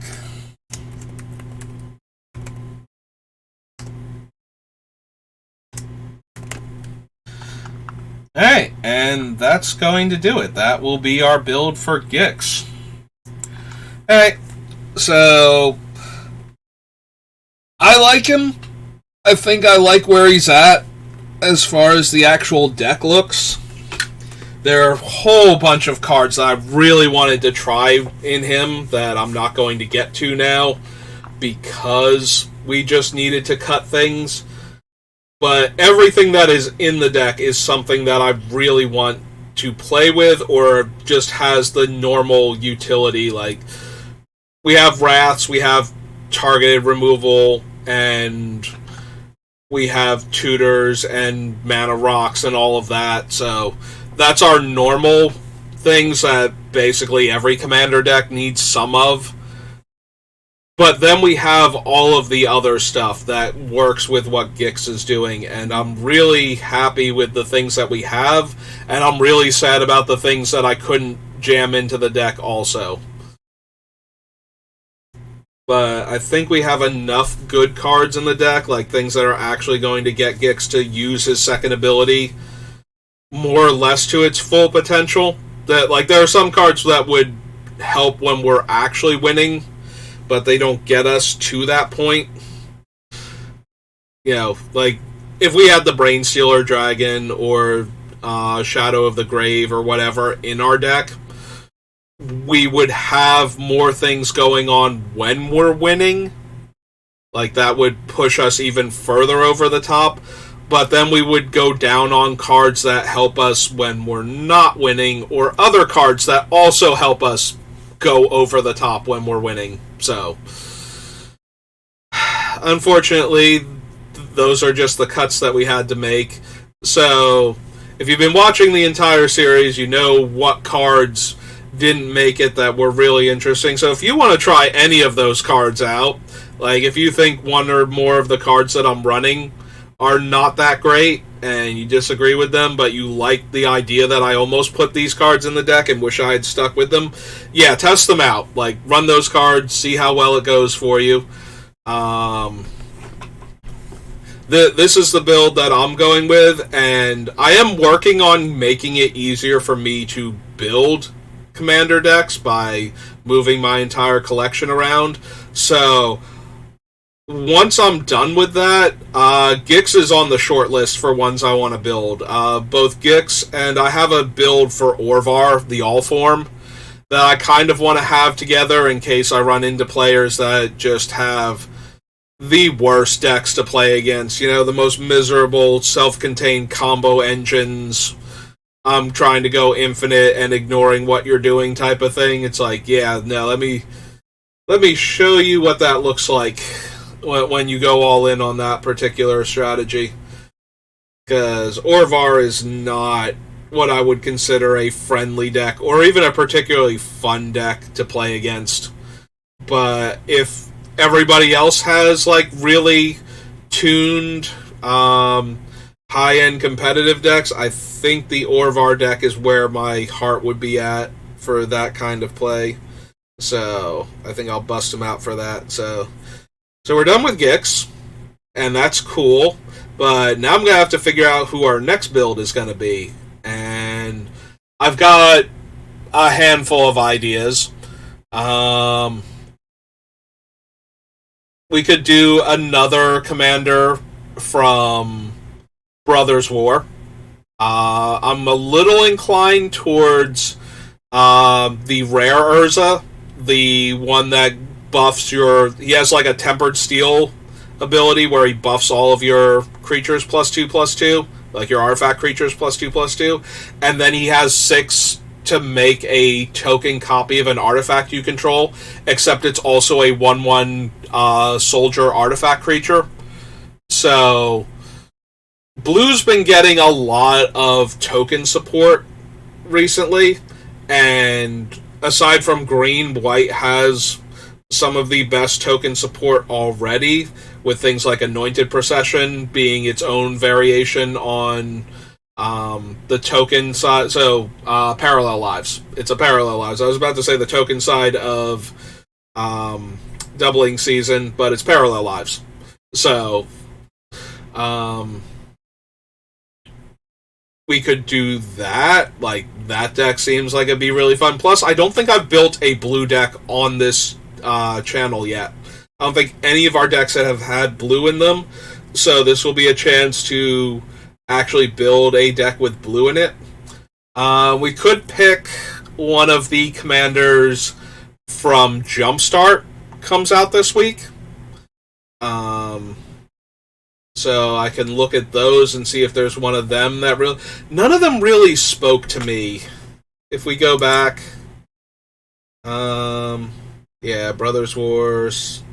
Not Secret Lair. Wait. Okay. What did I accidentally hit? Because that was not where I meant to go. Let's go back to Daily MTG and pull up the Jumpstart list. Because I think it's still... Yeah, okay.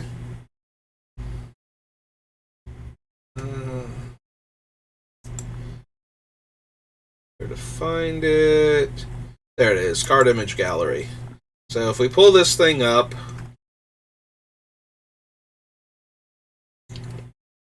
we've got Argus, who is basically Feather, but for activated abilities rather than Activate and triggered abilities as opposed to spells. Let's see. We have 3/3 Vigilance. Beginning of your end step, untap each other artifact creature you control, and she makes Zeppelins, which are 5/5 flying vehicle tokens that crew for how much? Crew 3. We have Preston over here, who is a rabbit who pulls other things out of his hat. This is a flicker style commander. Whenever you have a creature, a non-token creature, enter the battlefield that wasn't cast, you get a copy of it, except the copy is a 0/1 white illusion token. So, very good for value white cards. Also, he can sacrifice 5 illusions to exile a non-land permanently. Like, when I first read Preston, I assumed he let you flicker another permanent by losing your illusion tokens, thereby getting a fresh illusion token. No. He just straight up, no, none of that. Shame on you. Go away. For 5 of your illusion tokens. Which is still a pretty hefty cost on top of the mana that you're spending. But,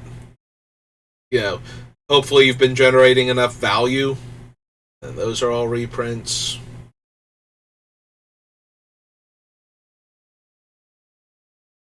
Yeah, load in other cards. I need some blue cards now. There we go. What we got? We have Alondra, who... She's the Sky Dreamer, and her drakes looking off like her image, and her drakes make her look an awful lot like Talrand. But whereas Talrand gets them for you casting non-creature spells, she gets them for you drawing your second card. And if you draw 5 cards, she buffs your team based on the number of cards in your hand. So... I don't know, that one, I feel like if I was going to build her, I'd build basically any other blue commander that's like such a generically blue thing that I don't even think that would be super interesting. Isu is a Bant Snow Matters commander, which is kind of weird. He has like Future Sight for snow cards, which there aren't a ton of, so I don't know that he is the one I want to build around. This is the Giant Ocean Monsters Matters commander in blue-green, which would be mostly blue, since green is not known for its leviathans, octopi, or krakens, or serpents. Like, it has a few of them, but they're all, like, blue-green creatures. So that would be a very blue commander to build around. That's all the blue stuff. Oh, there's the black.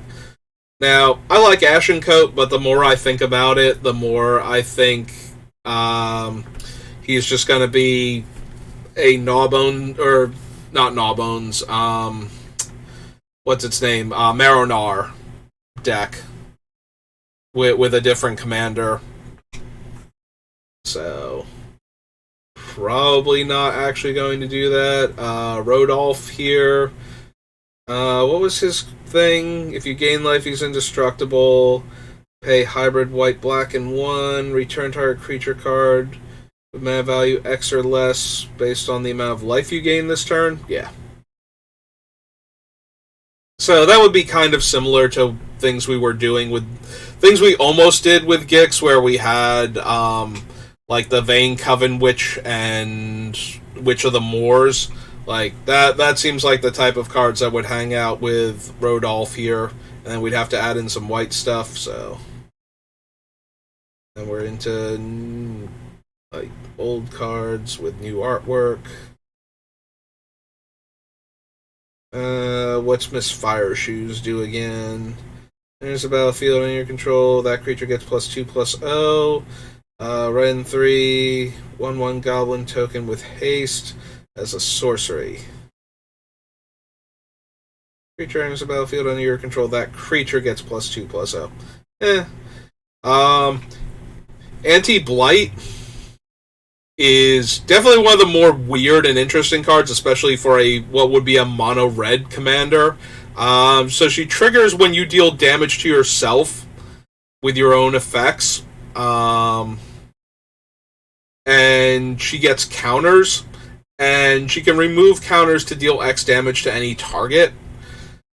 Like, it's a very weird card to build around, so at least it would be interesting to try and figure it out. And then we have Mizzix over here riding her her little Niv Mizzet,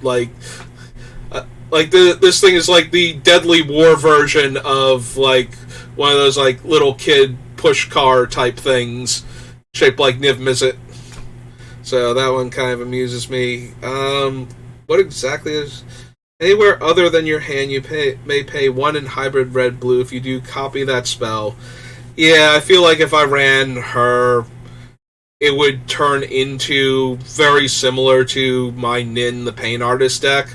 Because when I start trying to cast blue-red spells from places and copying them, they usually turn out to be Time Walk effects. And I would have a hard time not having them be Time Walk effects with her. So I do love that artwork on Kiki. I think that's probably, if not his best art. They keep doing like really good artwork with Kiki ever since his original one. Like, I think his original one might be his worst artwork. There have been a bunch of like good alternate artwork Kiki Jikis, and this one feels very high on that list. Like, he just looks like he's having a wonderful time wrecking somebody else's day. Alright, so one of the green ones is the monkey, because that was like the first, yeah, Kibo. But I don't know if that's good enough to like build a whole deck around.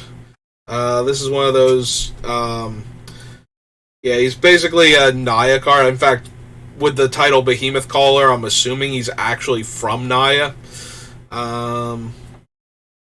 Greater, so that creature enters with additional counters equal to how much more than 4 its mana value was. So if you cast a 5-drop, it comes in with 1. A 6-drop, it comes in with 2.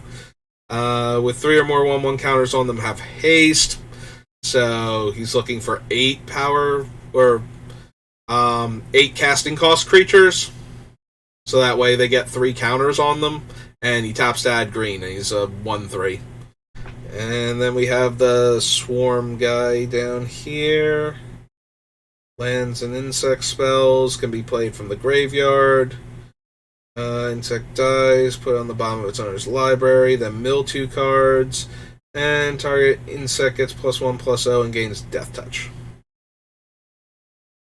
Like, neat ability to build around, but we've already done, like, green-black Graveyard Matters themes twice with the Beamtown Bullies and then Miracle. So it's definitely pulling in slightly different directions with the focus on insects. And it is another play lands from the graveyard card, which is kind of interesting, but alright, were there any colorless gold artifact? I don't think there were any gold ones, because the decks are monochromatic for the most part. So yeah, so colorless, there's nothing, and artifacts, I don't think there's a new legendary artifact creature, no. Alright, so yeah, so that's Gix. Oh, sorry, Cobra Kai, I was in full screen, I couldn't see my chat.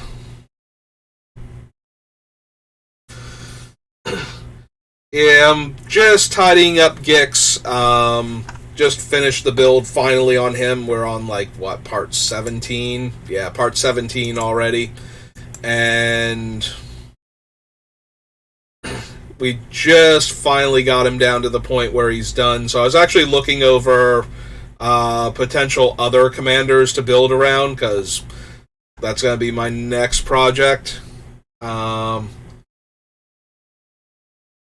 Yeah, unfortunately, I'm not going to be able. I've been trying to stream Opera Omnia, and the last time I did, my computer exploded again. So I might be doing. I'm gonna try and record my thing with Sid Reigns tonight and throw him up on YouTube, but I won't have a stream for it, unfortunately.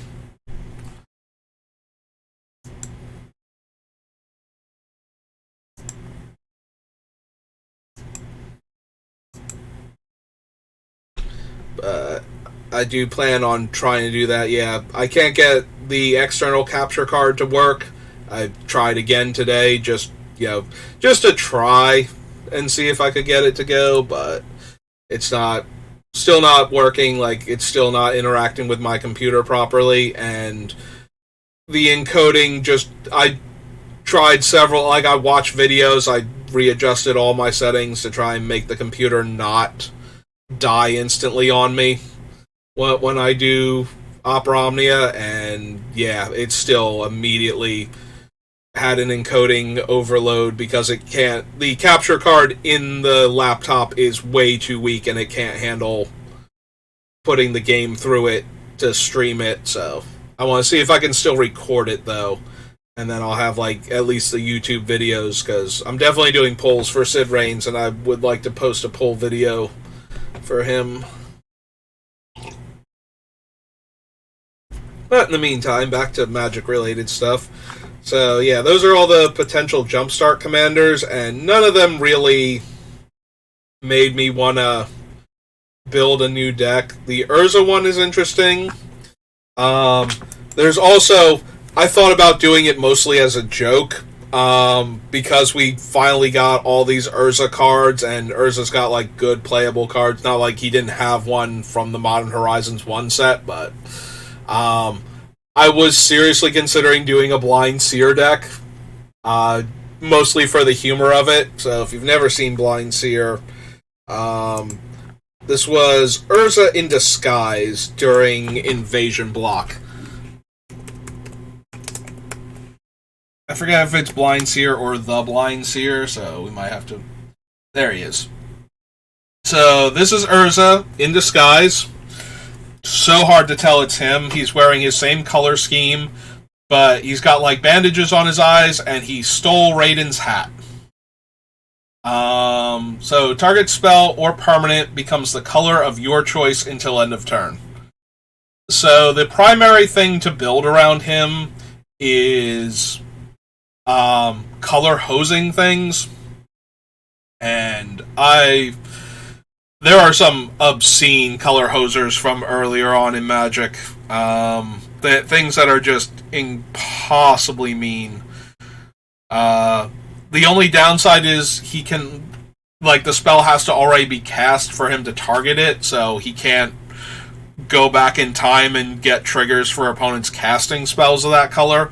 But he can turn all of their permanents into a single color and then do things like Hibernation or Washout or things like that. So,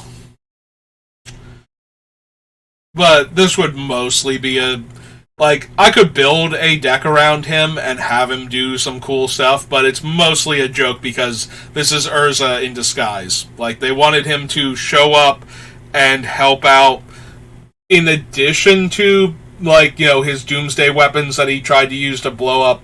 You know, if you've ever seen the artwork for Pernicious Deed shows Freyleys hiding one of his mana nukes at the core of Old Phyrexia to detonate it to destroy Old Phyrexia, while the crew of the Weatherlight uses the legacy weapon to destroy Yawgmoth while he's on Dominaria. So that way, Phyrexia's gone, Yawgmoth's gone, everything's gone. Except for, like, 3 drops of oil in Karn, but that's nothing. Like, that's... Like, how would that ever possibly become a thing? Right, Elishnorn? Yeah, see, she doesn't think it would be a problem either. She's shaking. She almost killed me when she shook her head no. Like, that hat is out of control. But anyway, So just for fun, with all the actual Urza cards and them caring about artifacts and being very Urza, this random idiot over here, Urza in his Halloween costume that he threw together at wherever the Dominaria equivalent is of, like, Kmart. Just grabbed some stuff, threw it all on. Like, yeah, no, I am the blind seer now, and people are like, Urza, you're not blind, you can't do that. That's so not okay anymore. Like, I'm going to change the color of things. But yeah, so that was one of my ideas for Blind Seer, or for the next Commander deck to do, is just for funsies, do a Blind Seer deck. But I'll have to think about it. I've also had a deck brewing in the back of my head that I don't even know what all of the colors would be. Like, it's definitely white. I've wanted to do a deck where I just am functionally immortal while for, like, the duration of the game. Like, normally the idea of not dying is, like, not a good strategy. Like, you want to win the game. You don't want to not lose the game a lot of the times. Like, playing to not lose is not a strategy that usually succeeds. Like, you win the games by actually winning the games, not by not losing the game for as long as possible. But it is Commander, and there are some weird strategies you can do, and I've been wanting to build a deck where my goal is to stay alive as long as possible and basically try to kill everyone by grinding them out slowly and painfully to death. Like exiling graveyards, things in play, and just gaining tons of life and drawing cards and just hiding the entire game. So that way, when if everybody suddenly turned their attention to me, I might actually be able to live long enough for that to have been a terrible idea for them. And then not kill them. Like, just slowly pull them apart card by card until they're done. And I've been wanting to do that deck for a while now, but I don't know exactly what it would look like, or even what other colors it should be. Like, I definitely want white. I definitely want life gain, tons of life gain, things that stop me from losing the game, Platinum Angel effects, Angel's Grace, that sort of thing. And things that exile from white, so Swords to Plowshares, Path to Exile, the actual card exile, Dust to Dust, the one from Time Spiral, where if you cast it on your main phase, it exiles 2 artifacts or enchantments. Like, all that sort of focus, so that way I'm just constantly exiling your stuff. Graveyard Recursion, shuffling cards back in. But I don't necessarily need to be any other color to do any of this. Run, like, all of white's card draw that it's been getting lately. Well of Lost Dreams, the thing that's in Gix right now because of all the lifelink creatures. Yeah, if I'm going to gain 1 billion life every turn, might as well, be able to tap out to draw that many cards if I want to. So yeah, that was another deck I was thinking about doing. But it's getting close for time for me to go to work, so I'm going to have to head out now. So I hope you've enjoyed this building Gix. I'll put it up on YouTube later along with the entire rest of the series. So that way, if you want to watch it all from the beginning and see how I got here, you can do that. Or if you I'll also have this deck list posted in the comments for it when I put it up, or soon after that. So that way you can see all of the cards that I chose for them. And that's going to do it for today. So, thank you for watching. Thank you, Cobra Kai, for stopping by. I'm very sorry that I didn't see your comments and that you seem to have wandered off since then. I hope you don't take that personally. I was in full screen and could not see my stream chat. That was entirely on me, but I do appreciate you stopping by, especially since I know you first followed me for my attempts at an Opera Omnia stream the other day. So I do appreciate that. And I will see you all next time. Thank you for watching, and have a good rest of your day.